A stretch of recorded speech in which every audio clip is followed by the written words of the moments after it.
You ask Tiger to solve. This deals with linear equations with one unknown. The final result is x equals 5. Let's solve it step by step. Simplify the expression. Expand the parentheses. Simplify the arithmetic.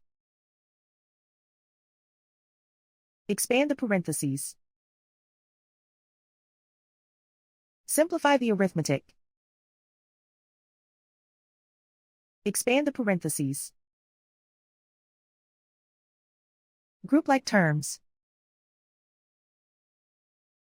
Simplify the arithmetic. Group all constants on the right side of the equation. Subtract 12 from both sides. Simplify the arithmetic.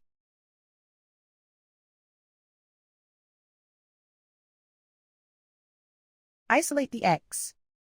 Divide both sides by 3. Simplify the fraction. Find the greatest common factor of the numerator and denominator. Factor out and cancel the greatest common factor. And so the final result is x equals 5.